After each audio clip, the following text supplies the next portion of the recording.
Ejemplo de medidas de dispersión para datos sueltos. Calcular las medidas de dispersión para los siguientes puntajes obtenidos por un alumno: 76, 88, 90, 86, 79.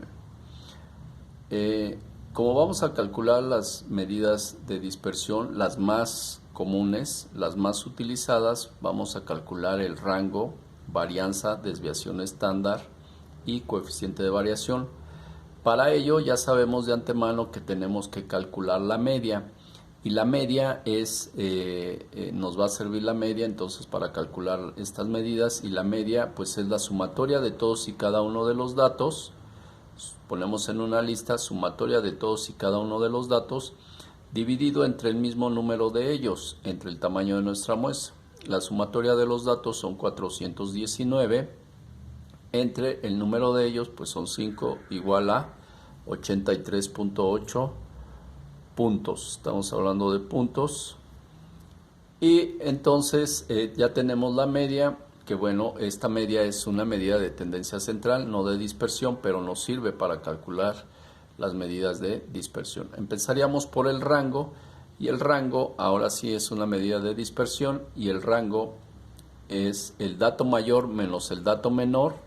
El dato mayor vemos que es 90 menos el dato menor 76, y esto es igual a 14 puntos. Entonces hay una diferencia de 14 puntos entre el dato mayor y el dato menor. La varianza, para calcular la varianza, recordarán la varianza es la sumatoria, es una de las fórmulas, sumatoria de xy menos la media elevado al cuadrado. Quiere decir que cada uno de nuestros datos le vamos a restar la media y lo vamos a elevar al cuadrado. 76 menos 83.8, le sacamos a esta diferencia el cuadrado y nos va a dar 60.84. 88 menos 83.8 lo elevamos al cuadrado, nos va a dar 17.64, así sucesivamente hasta el último, que es 79 menos 83.8. Esta diferencia la elevamos al cuadrado y es 23.04. Entonces la varianza va a ser igual a la sumatoria de xy menos la media elevado al cuadrado. Sumatoria de xy menos la media elevado al cuadrado pues es sumar 60.87 más 17.64 hasta 23.04. Sumamos y esto nos da 144.80. 144.80 entre, recordarán que cuando es una muestra es n-1, tenemos 5 datos, nuestro tamaño de muestra menos 1 pues es 4, y esto nos dará un valor de 36.2. Recuerden que es adimensional, no podemos, si estamos hablando de puntos, no podemos tener puntos al cuadrado, entonces no ponemos dimensiones. Sin embargo, y esto es lo que realmente se alejan los datos, sin embargo lo representamos con una desviación cuadrada que va a ser igual a la raíz cuadrada de la varianza, que es 36.2.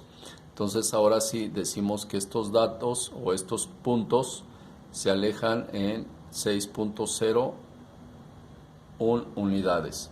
El coeficiente de variación es la desviación estándar, 6.0166, entre la media es 83.8 multiplicado por 100, y esto nos da el coeficiente de variación de 7.17%. Quiere decir que los datos, todos estos datos están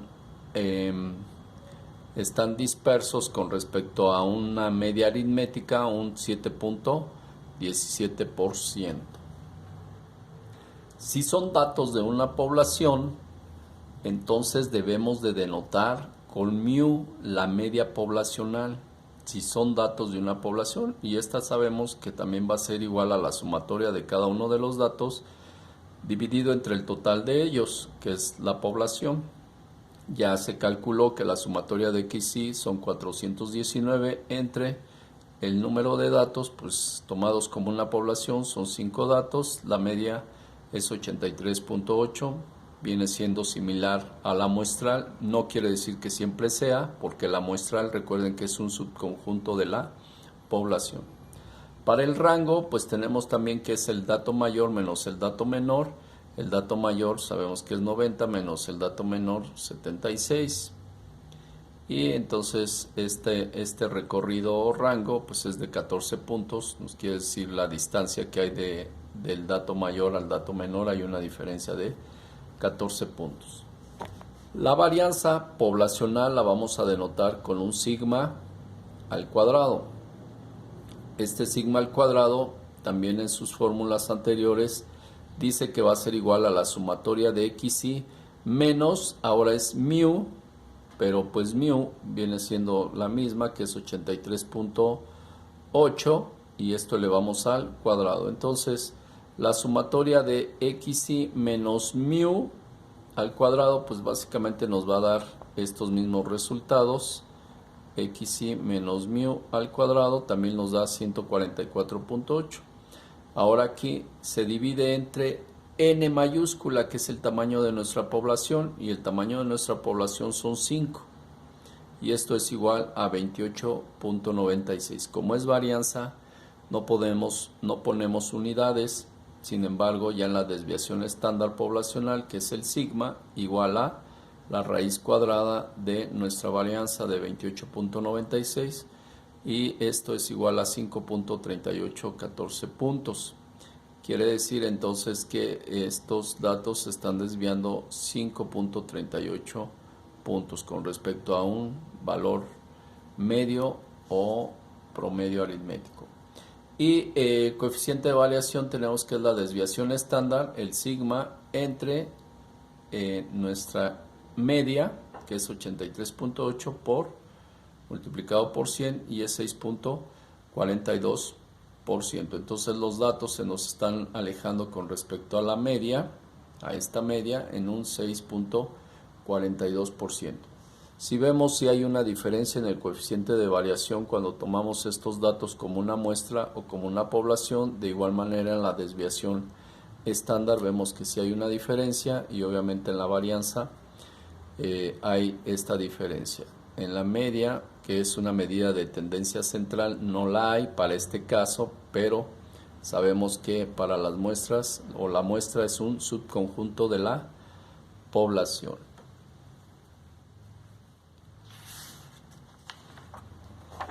Vamos a ver un ejemplo de medidas de tendencia central para datos agrupados. Si decimos que el ejemplo dice calcular las medidas de dispersión para los puntajes obtenidos en 180 exámenes realizados por alumnos de la carrera de ingeniería, y vemos que ya están agrupados.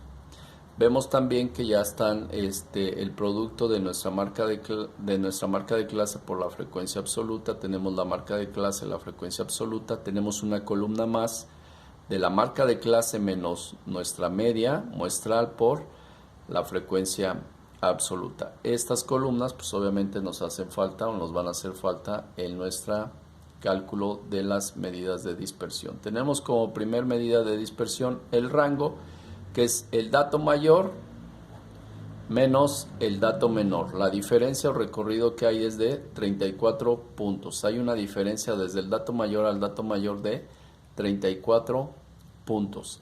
Sabemos que necesitamos calcular esta media, que es medida de tendencia central, para calcular nuestras medidas de dispersión. La media, para calcular la media sabemos que es la sumatoria de la frecuencia absoluta por la marca de clase, dividido entre n, que es el número de datos. Tenemos que la sumatoria de FI es igual a n, y n pues son 180 datos. La sumatoria de esta frecuencia absoluta pues nos da 180 datos. Entonces la media va a ser igual a producto de FI por XI, que son 10.235, entre la sumatoria de la frecuencia absoluta, o el tamaño de nuestra muestra, son 180, y tenemos una media de 56.8611. Hay que ver qué unidades estamos utilizando para ver si es necesario acarrear tanto decimal o no. Entonces tenemos la varianza, que es denotada con una S al cuadrado. Nuestra varianza va a ser igual a tenemos que la varianza va a ser igual a la sumatoria de la marca de clase menos la media multiplicado por la frecuencia absoluta. Como es sumatoria, entonces se tiene que hacer que la marca de clase 44, la marca de clase 1, 44 menos la media 56.8611, esto lo vamos a elevar al cuadrado, es al cuadrado multiplicado por la frecuencia absoluta, multiplicado por su frecuencia absoluta.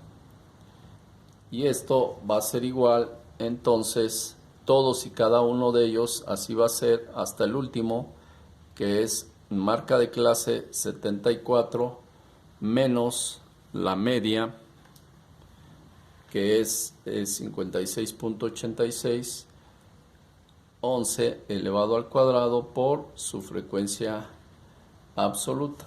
La sumatoria de todos y cada uno de estos datos, la sumatoria de la marca de clase menos la media elevado al cuadrado por la frecuencia absoluta, pues nos va a dar que es 7151.5279.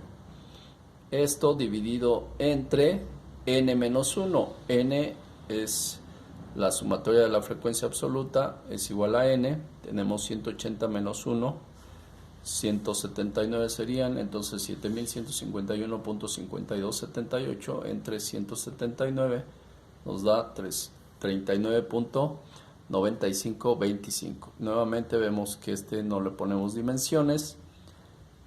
La desviación estándar va a ser igual a la raíz cuadrada de 39.9525 y esto va a ser igual a 6.32 puntos. Entonces se están alejando 6.32 puntos. Nuestro coeficiente de variación para este problema pues es la desviación estándar 6.32 entre la media 56.8611 multiplicado por 100, 11.11%. Son lo que se alejan los datos en este porcentaje con respecto a la media.